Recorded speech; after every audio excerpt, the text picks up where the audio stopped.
talk about gear, and most importantly, everything I use to film and create all of my videos. I love camera gear. I can talk about camera gear literally all day long. First and foremost, you can use anything, of course, to create videos, but for me, I like to create the cinematic type of feel. My goal is to hopefully have you feel an emotion when you're watching something that I create. So yes, with that being said, let's get started.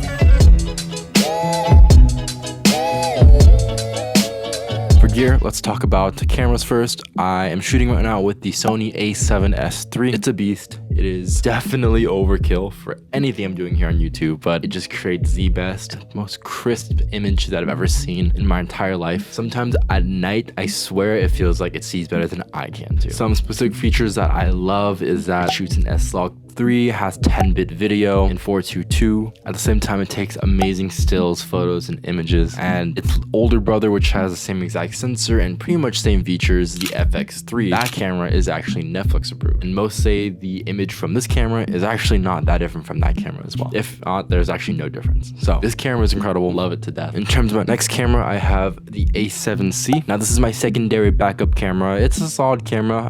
It's a little bit outdated. I use it mainly for stills and photos actually. But this one lately has been sitting on the shelf because I just love the A7S III so much, and I love 10-bit video, but I use it when I really need those second angles, the 2 shots. But yeah, great camera. It has the same sensor as the A7 III. That camera was a staple for many people, and what's great about this though is that it has flip out screen. The flip out screen is incredible. This is success. Flip out screen is nice. It's game changing. It's what has revolutionized everything here on YouTube. And the next camera I have is this camera. It is the Fuji X100V. It is a film-like camera. It's Fuji's point and shoot. It's so popular. People love it. I love it. I use this mainly to shoot thumbnails, also just for more casual photos when I'm out with family and friends, and it's just a good everyday camera. I literally keep this in my bag all the time, just whenever I want to take those casual stills. But yeah, so that's all for cameras, just 3. Alright, let's talk lenses. My first favorite lens of all time, it is a 35mm f1.4. This is the Sony version. There's also other versions I can go with. There's the Sigma. Sigma has 2 actually. They have the one they adapted from the Canon version, and then they actually made their own EF version. They also have the Sigma 35-1.2, which is incredible, but any form of the 35 I just love. Image that it can produce is immaculate. Depth. I call this my cinematic butter lens when I want to get some good depth shots and just really focus and hone in on the details. This is the one I love to use. And my next lens that I use, this is the 85mm 1.4. I use this primarily for portrait shots. It's such a tight zoom. I don't have anywhere inside this room to use it because this room is actually pretty small. I use this when I'm out in like ballrooms or things like that when I'm shooting weddings. 85 is an incredible lens because you can really get out of the way of both bride and the groom, the people. Everyone can really just enjoy, and you can grab a couple snaps with this. So great lens. Use it primarily for photos. Next, I have the Tamron 17 to 28mm lens. Now, I bought this lens mainly for the price. It's a very good ultra wide angle lens by Tamron. This is pretty much my standard vlog lens. I've been using a different lens recently actually because I found that works best for myself. This was my OG vlog lens, I would say, back in the day. On top of it, I use this thing called a black promise filter on top, a way to really make the highlights bloom out more. Really solid lens with a good filter. And then at the same time, I also use the Peter McKinnon signature ND filter. It's a 2 to 5 stop version. Don't need anything too crazy when I'm out and about. Great lens. It's good for the price, I would say. Nowadays, there are actually some better options. Sony has a 16-35 f4. It's the power zoom one. That one is really solid. There are also some other good options like the OG 16-35 f4 by Zeiss,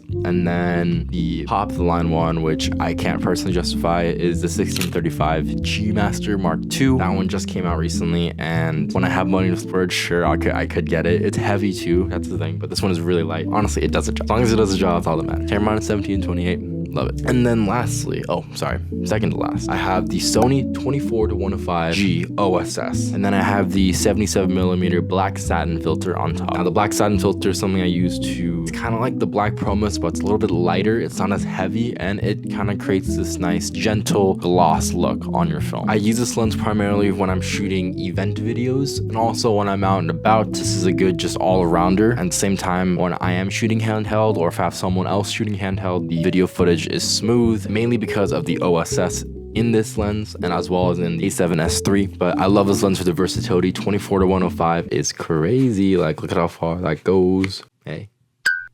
Pause. But great lens. I prefer this over the 24-70 in my opinion, just because I value 105 more than I value 70. 70 actually isn't that far, but 105 can really get you there. It's crazy. You know what to say. Every inch counts. What did he say? What did he say? And lastly, I have the Sony 11mm lens. It's what you're watching right now and seeing on this camera. It's great. This is my everyday vlog lens. This is an 11mm, and it's actually meant for a crop-centered camera. Now, I found this technique actually from this YouTuber named Cold Kerwan, and then another YouTuber named Kelly Picasso. They both use this lens as well. It's like, the look is so interesting. It feels like 1990s skater vibe type. You know, people who like had those cameras and had this ultra wide fisheye look while you're skating through like a skate park. I'm not a skater, but the look when vlogging is just perfect because you don't need to extend that far out. Like oftentimes when I'm vlogging, I have to, with the 17mm, I have to do this, but oftentimes I can bring it a little bit closer. It's lighter, and the look, you are able to get just more into the frame, which is really nice and very convenient. Also, it's lightweight, and when you're out and about filming, you don't look crazy. It looks like you're just having like a tiny camera versus when you're having a bigger lens, everyone's kind of looking at you, and it's a little more intimidating. So I love 11mm just for those everyday shots. It's nice. It's probably my favorite lens of all time, actually, at least for content creation.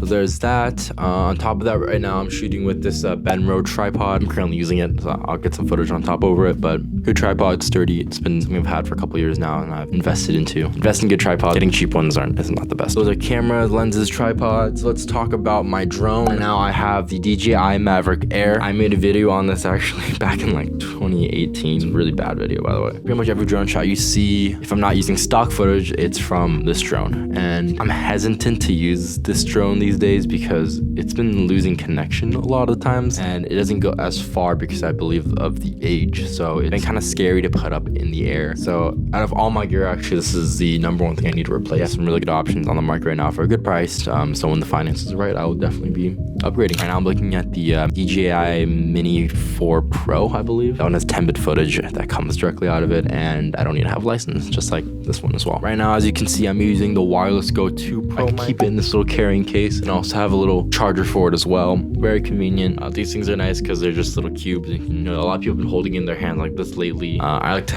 have the lavalier just because it has a better tone frequency versus just from this. So watch this, guys. You'll see the difference, but this is from the external lav mic plugged into the GoPro 2, and then this is directly to the GoPro 2. It's a little different. Again, I just prefer the sound from the external lav. And at the same time, another mic that I use, I don't remember the name of this mic, but it's Sony's shotgun mic. It's one you can just plug in directly on top, which is really convenient. So like, watch this. So you can just grab this mic and just plug it on top. It's really nice because you don't need to have any cables or cords. You can just directly just plug it in like that. It's not gonna fall off or anything, and it syncs directly to the camera. It has some good features as well, like noise cancellation features, some audio decibel level features. This has been my favorite mic to use besides the lav mics. I love to use these for just quality purposes, but when I'm out vlogging, this one is definitely the go-to. For mini tripods, I like to use the Sony one, the Sony Vlog tripod. A little hack that I have actually is to attach this newer tripod head on top. So instead of manually unscrewing everything at the same time, just have this on top, and then you can get a little tripod plate and then quickly latch it and unlatch it. It's really convenient, actually. I highly recommend getting this tripod mount plate. Yeah, it's great. But yeah, I love this mini one because you can also just extend this out further like this. It's really cool. It's convenient. It's small. Finding good tripods actually is pretty tough on the market, especially for vlogging, but this one is nice when I do need a mini tripod. Besides that, though, if I'm not using this, I'm actually just holding it handheld with one hand like this, just because it's just convenient. You know? SD cards, that's a big one. I've had this little rugged case for a while. It has my Tamama sticker on it. Love it. In here, I just keep extra SD cards when I need it. Also some micro SD for the drone, or if I'm using a GoPro, things like that. Really handy to have. Always keep this on hand. For my laptop, what I use to make all my videos, it is this one right here. It is the Apple M1 Max fully spec'd out 14-inch MacBook Pro. Yeah, it's the M1 Max. I've had this for about 4 years now, actually. 3 years? 4 years, yeah. Wow, time's flying by. This is the first laptop I've used where I haven't needed to upgrade. Like, everything I have for it is perfect. I mean, keep in mind it is spec'd out, so I've invested a lot, but I felt like it wasn't that long ago when you would buy a MacBook and like within a year or two it would die, even if it was fully spec'd out. That's what I love about Apple Silicon and what they've been doing with their products. Yeah, this one's fully spec'd out. It has 64 gigs of RAM, I believe 1 terabyte of storage. Heavy, like it's heavier than even most regular regular 14-inch ones because of everything inside of it. Remember, I went with 14-inch just because I prefer the small compact size and nature of it. Better than 13-inch because there's less bezels, and yeah, carrying 16-inch, I used to own one and it was just very heavy. I did not like it. But this one's more lightweight, compact, and I can put it in almost every backpack. As you can see, I put some skins on it. I put the leather skin from D-Brand. I also have the matte black skin on the bottom here just to make it no scratches on the bottom, you know. It's always nice to keep it clean. I might get rid of the bottom one soon though, we'll see. And then on the sides here, you can see the Velcro. This is where I put my SSDs, so we'll talk about that. I keep them in this little pouch right here. In this pouch, I keep everything I need, so keep an extra pair of wired headphones. I specifically use wired because when I'm editing, I need no latency. That's the key. Nothing is worse than hearing or watching a video back and everything's not synced correctly. You have to go back and do it again, and it's just a pain. Love these Sony wired headphones that I got. They're killer. On top of that, I have multiple SSDs. I believe I have 3. This is a Samsung T7. It's a 2 terabyte one. And then I have a Samsung T7 Touch. This one I believe has 500 gigs. I got this one as a gift actually, which is nice. Another one that I bought, which is a 500 gig one I bought personally. I don't use this one as much anymore, but I just have it just in case for extra. It's more backup, right? It's good to have extra redundancy as time goes on. I like to keep all my projects separate from my laptop just because when you put more projects on it, it's gonna make your laptop work slower. Less storage, especially on these M1 Max, makes it overall less efficient when you're working. It's something that I always try to keep in mind of. I have an old dongle from the dongle days of Apple, dingle dongle days, and I don't use these anymore. Actually, you'll probably take it out now, if I'm being honest, but I keep it there just in case friends need it. I have another one too for, this one's a hyperdrive one. This one has HDMI, USB, and charging port, as well as some SD card ones. Again, back in the day when Apple didn't have all these built into the M1 Max. Love it that it's all in there now. And I got just some extra cables and things like that on the side as well. So, but yes, that is all my camera gear that I use to make all my videos. Definitely, I would say there's a lot of extra and not really needed things in here. For example, like all these lenses I don't really use on the actual daily. What I mainly use is this setup right here, which is oftentimes a lav mic, shotgun mic, 11mm, and then the Sony camera. A lot of these things are just extra nice to have. So like the 85 I don't use every day, but the 35 and the 11mm are things I use pretty often. But yeah, that is all the camera gear that I use in all my videos. I hope you guys enjoyed watching this. It's always fun for me to talk about gear. I can talk about depth of field and all different lenses and cool effects you can get. Like, have you guys heard about the probe lens? Like, that thing is crazy. One day. But that lens right there, like, you can get some crazy deep shots. But pause. What did he say?